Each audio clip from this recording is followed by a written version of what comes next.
I wish this video existed before I plan to release my first remix. There's an important legal distinction between a remix and a cover song that you must understand before you release music this year. And understanding this difference could help save you from getting your release taken down, or worse, getting in legal trouble with a big record label. I just recently released my new song called Buttons, which is a remix of a popular song from the 2000s. Except, it's not a remix, it's technically a cover song. What's the difference? This video is about intellectual property. Now, I want to emphasize that this is important to understand if you're publishing music, and in this video we're going to be talking about who owns the rights to not only your song as a whole, but also the lyrics in your song, the composition, and all of the sounds or samples that you use. And knowing your way around intellectual property is essential to responsibly releasing music as a creator in our society. The legal category that your song falls into is really determined by how many of the sounds or samples in your song that you own, and also whether you own the composition, the lyrics, and the actual melodies that you put in your song. In simple terms, we can break every song down into one of three different categories. The first one is the easiest and most obvious, original composition. These are songs that you've written yourself. You've also recorded all of the sounds yourself. So in this case, you own every sound that's in the song. You own the lyrics, you own the melodies, because they're all your original thoughts. You didn't borrow them from anywhere else. In this case, you're free to do with it whatever you want because this is your intellectual property from start to finish. And you don't need anybody's permission other than your own to publish it, distribute it, sell it, use it for commercial use, put it on a t-shirt, whatever you want to do. It's all yours to do whatever you want. The second category starts to get a little bit more restricted. So we're going to call the second category remixes. And a remix, to the letter of the law, is any song that contains a sound that you did not record yourself. In music terms, we call these samples. This could be a beat that you borrowed from somewhere else, a vocal that you took from another song, even a piece of dialogue that you borrowed from a movie. All of these would technically categorize your song as a remix. And in this case, anytime you're taking a sound that you did not record yourself, you must get permission from the original owner of the recording to distribute that song. There are some asterisks next to this, and we'll get into, the subtleties later, but this can be pretty hard depending on, where you sampled that thing from and how you're planning to distribute your music. And the third category is a cover song. So in this case, you borrowed the lyrics or you borrowed the melody from another song that was already published, so someone else owns the rights to those lyrics or to that melody, but you recorded all of the sounds in the song yourself. So they're all your instruments, any vocals you recorded yourself. In this case, you can actually still release this song without getting permission from the original songwriter. However, you do have to give the original songwriter credit when you release this song, and you must get what is called a mechanical license to make sure the original songwriter gets at least a little bit of your royalties when you actually use this song for commercial use. To be honest, I didn't understand all of the stuff I just explained to you when I was preparing Buttons for release. I had basically started preparing the song as a remix because I originally borrowed the vocal from the original song. Even though I had pitch shifted it and changed the tempo, you could still listen to it and recognize the lyric from the original song. And because of this, I technically needed to obtain the permission to use that vocal from the original songwriters. And honestly, to get permission for vocal like that, good luck. It's probably very, very difficult. But if you have LANDR, so I actually distributed this song using my LANDR Pro membership. When you get the song ready for release and you are ready to distribute it, it actually spells out all of the things I just explained to you pretty clearly. So as you're going through, it'll ask you not only who's the artist, obviously that's you, but also if there are any other contributors like remixers, people who were, songwriters, producers. So this is where you credit the original people who worked on the song that you're remixing or covering. The same goes for the lyrics. If the track has lyrics but you didn't write them yourself, you can credit them here in the song release notes. And then it'll also ask you, is this an original composition or is this a cover song? And this is how you get that license I was telling you before to release a cover song. Finally, it'll ask you about any kind of licensed content. So if your track is 100% original, like I said, you have nothing to worry about. But if you're borrowing sounds or samples from another place, like a sample marketplace or another song that's already published, you have to select that as such and then provide proof that you own the content or you have permission to use it in your song. So like I said, LANDR spells this out, and it wasn't until I finally got to the point of preparing the song for distribution that I realized that my song, as I originally made it, was not eligible. So what I did is I actually went back and I re-recorded the vocal myself. The lyrics were still the same and borrowed from the original song, and so with the melody. But because I now recorded the vocal myself and I own that recording, that changed my song from being a remix to a cover song. And now I was able to distribute the song without needing specific permission from the songwriter.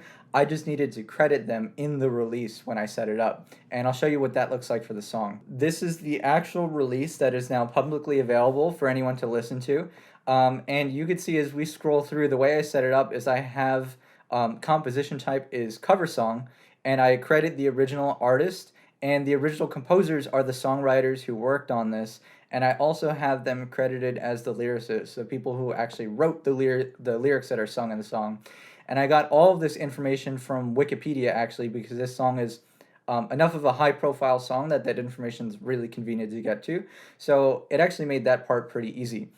If you're covering kind of a more obscure, lesser-known song, like not famous enough to have a Wikipedia page, might be a little more challenging to get this information, but this is the kind of legwork that you have to do to responsibly release music when you're borrowing someone else's ideas. At this point, there's probably a couple of questions that you guys are asking yourselves, as did I when I was learning about this whole process. The first question is, how do the pros do it? So professional musicians, and particularly high-profile musicians who use lots of samples in their music, have record labels that negotiate all of the permissions and intellectual property rights on their behalf, so that by the time the song's ready to release, everything is kosher and above board, and they have the permissions necessary to release what they have created. However, even among the pros, there are some examples of this going wrong. So an interesting example that I found out about my research doing this is, you know that song Bittersweet Symphony by The Verve, and it has that like really cool string part that loops through and through the song? That's actually sampled from another song, and the band did not have the rights to that string sample when they published the song, and then they eventually lost a legal battle with the original owner and lost the rights to royalties on that song, which really stinks because it's a very popular song. For indie musicians like you and me who don't have the backing of a record label, this process can be pretty difficult, to be honest. But it is worth doing it right to avoid risking your release getting taken down or losing the royalties to the song that you worked very hard on. You don't want to be in a situation where you release a song that blows up and becomes your defining song, only to realize that you actually don't own some content and you have to surrender some or all of your royalties off of a song that could have potentially paved the way to you actually making a career out of your music. What about fair use? And for any of you who haven't heard that term before, fair use is the redistribution of copyrighted material without permission, without needing permission from the original owner. If you're using that material for educational use, using it for news, parody, satire, there's a couple of other categories, or if the use of that material is not for commercial use, so you're not making money off of it. This is actually how you're able to sample like dialogue from a movie, for example, in your song. That's because your song is not going to commercially infringe on the movie. In the eyes of the law, they compete in different arenas. Somebody consuming your song doesn't necessarily mean that they're not going to watch the movie now. However, sampling one work to use in another work of the same type usually does not qualify as fair use because they compete in the same arena commercially, for lack of a better way of explaining it. So if you sampled a lyric from a song to use in another song, technically the original owner can make the case that you're infringing on their commercial success of the original release, because somebody could listen to your version over theirs, and you could be in legal trouble if you don't obtain the permission to do that. The exact lines on what is considered fair use or not are a little bit muddy, and the interpretation of the law is kind of subjective. However, you don't want to wait until you're in court to find out exactly which side of the line you stand on. So just err on the side of being safe. So if you're planning to release a cover song, there are still things that you need to do Despite not needing the permission from the original owner, there's still things you need to do to release your song responsibly. The first thing is you need to get a mechanical license, and this is a license that lets the original songwriter collect a little bit of royalty off of the song every time your version of the song is distributed on things like vinyl, on played on the radio, played at a concert, like a high profile event, anything like that. The Harry Fox Agency is the bureau that administers these in the United States. LANDR actually makes it very easy to get this license for your cover songs as you're preparing the song for distribution. In this section, you tell them, I have a cover song and I need a license. And then they just charge you a $15 one-time fee. They'll do all the legwork for you, and then they get you the license. And I actually did this exact step with my song, with both the radio edit and the extended mix, because I released both. So I paid for 2 mechanical licenses, one for each version of the track. You also have the option to do it yourself if you're experienced or have the avenue to do that. And then the third option, so if you're only planning to distribute your music on streaming services like Spotify, for example, a lot of those DSPs have their own mechanical licensing system, like Spotify does. So they have a way to pay the original creator that you covered anytime someone streams your song and pay them a little bit of royalty. So in that case, you technically don't need a mechanical license, but if you select this option, you're actually going to be very limited on what streaming sources your song can be distributed to. And the second part is you, of course, have to credit the original people who either wrote the song, wrote the melodies, or just, created the ideas that you borrowed in the first place. So this is what the distribution looks like for Buttons. Like I said, I released this as a cover song, but I opted to get the mechanical license through LANDR, and I'm able to distribute this on most of the platforms. And the important ones to me were like Spotify, Apple Music, YouTube. Even with a cover song and getting the mechanical license, there's still restrictions on where your song can get distributed. For example, I can't have my song on Facebook and Instagram and TikTok because these platforms have more restrictive rules on how you can use and share music.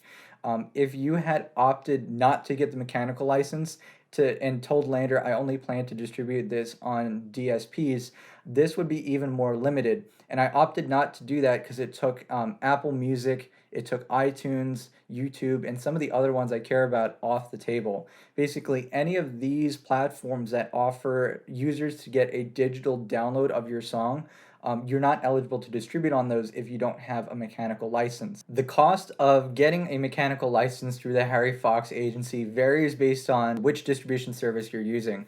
So, for example, I used to use DistroKid for all of my music, and in the case of DistroKid, they charge you a $12 recurring fee for every cover song every year. And you can imagine that if you're planning to release a lot of cover songs like I am with this music project, having to renew the license every single year on every song that you've released can get very expensive over the course of your career.